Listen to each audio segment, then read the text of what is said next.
প্রিয় দর্শক, আসসালামু আলাইকুম। সবাইকে বিজয় দিবসের শুভেচ্ছা। আশা করছি সকলেই ভালো আছেন। দৈনিক সনদের প্রতিক্রিয়ায় আপনাদের স্বাগত জানাচ্ছি।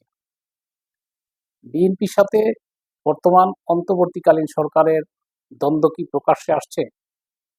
বিএনপির মহাসচিবের সাম্প্রতিক বক্তব্য সেই দিকটি প্রকাশ্যে এসেছে।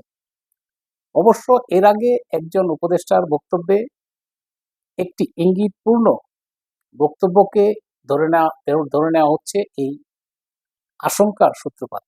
এদিকে জাতীয় পার্টি শহীদ বুদ্ধিজীবী দিবস উপলক্ষে ব্যাপক শোডাউন করেছেন। জাতীয় পার্টির ঢাকা মহানগরী উত্তর বিভিন্ন থানা কমিটি, ওয়ার্ড কমিটি এবং অঙ্গ সহযোগী সংগঠনের নেতাকর্মীদের এদিন ভোরে শহীদ বুদ্ধিজীবী বেদিতে পুষ্পস্তব অর্পণের জন্য নেতাকর্মীদের ঢল নামে। জাতীয় পার্টির প্রেসিডিয়াম সদস্য আব্দুস সবুর আসুদ, শামীম হায়দার পাটোয়ারির নেতৃত্বে এদিন পুষ্পস্তব অর্পণ করা হয়। এর আগে জাতীয় পার্টির নেতাকর্মীরা মিলিত হয়।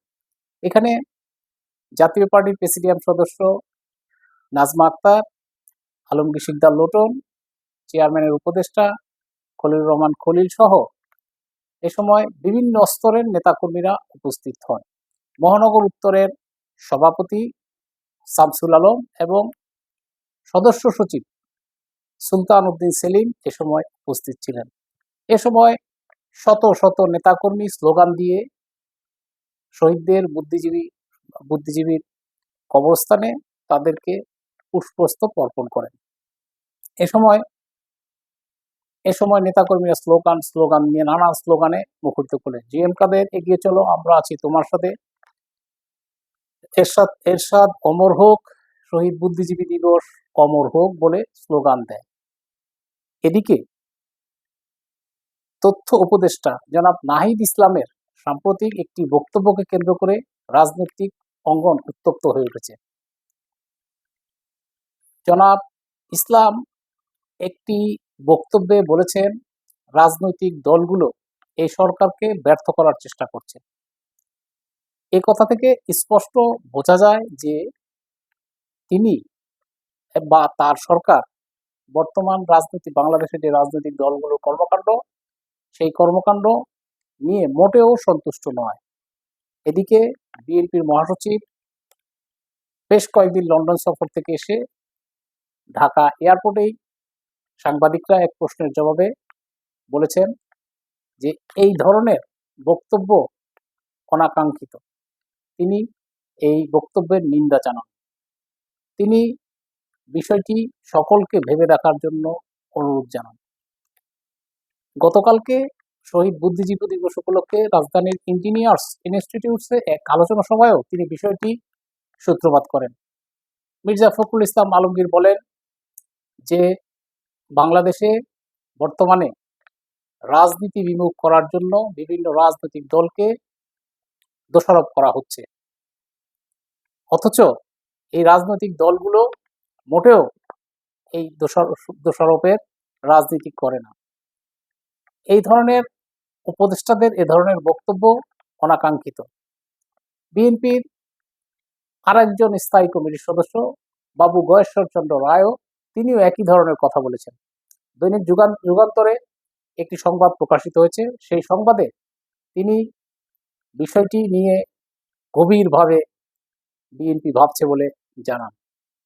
এদিকে আমরা দেখছি লন্ডনে অবস্থানরত বিএনপির ভারপ্রাপ্ত চেয়ারম্যান তারেক রহমান আশা করছিলাম 15 থেকে 20 ডিসেম্বরের মধ্যে ঢাকায় ফিরে আসবেন।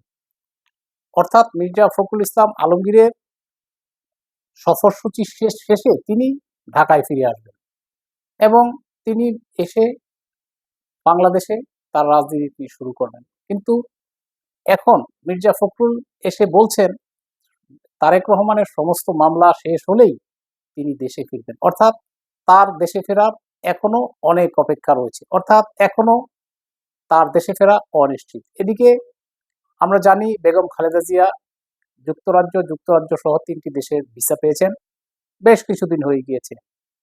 তিনিও দেশের বাইরে যাচ্ছেন না। হ্যাঁ, আমাদের খালেদা জিয়ার অবস্থা খুবই সংকটাপূর্ণ। তাকে এই মুহূর্তেই বিদেশে নিয়ে যেতে ডাক্তাররা তাকে পরামর্শ দিয়েছেন বলে এতদিন বিএনপি নেতৃবৃন্দ বলে আসছেন। কিন্তু এখন তারা খালেদা জিয়াকে তড়িৎ গতিতে বিদেশে নেওয়ার চিন্তা করছেন না। এই এই এই ঘটনায় আমরা বুঝতে পারছি দেশে একটি অস্বাভাবিক কিছু ঘটতে যাচ্ছে। এদিকে আওয়ামী লীগের কিছু নেতাকর্মী ভোরে রাজধানীতে একটি বিক্ষোভ মিছিল করেছেন। হাতে গোনা কিছু নেতাকর্মী খুব সকালে তারা এই বিক্ষোভ কর্মসূচিটি করে এবং 16ই ডিসেম্বর তারা রাজপথে নামবে, ঢাকায় আসবে, গোপালগঞ্জ, শরীয়তপুর, মাদারীপুর, মুন্সিগঞ্জের নেতাকর্মীরা ঢাকায় ঢল নামবে বলে আমরা জানতে পেরেছি। দেখা যাক আওয়ামী লীগ কি করতে পারে। এই এই আওয়ামী লীগের বা শক্তি বা এখন কতটুকু আছেন বিদেশ থেকে বসে তারা এই ধরনের কর্মসূচি ঘোষণা কতটা সফল হবে সেটা এই মুহূর্তে বলা যাচ্ছে না। তবে আওয়ামী লীগের যে অপকর্ম, দুঃশাসন, দুর্নীতি এত সহজেই আওয়ামী লীগ এ থেকে ঘুরে দাঁড়াতে পারবে বলে আমরা মনে করি না। আবার দেখা হবে নতুন কোনো আলোচনায়, নতুন কোনো বিষয় নিয়ে। আল্লাহ হাফেজ।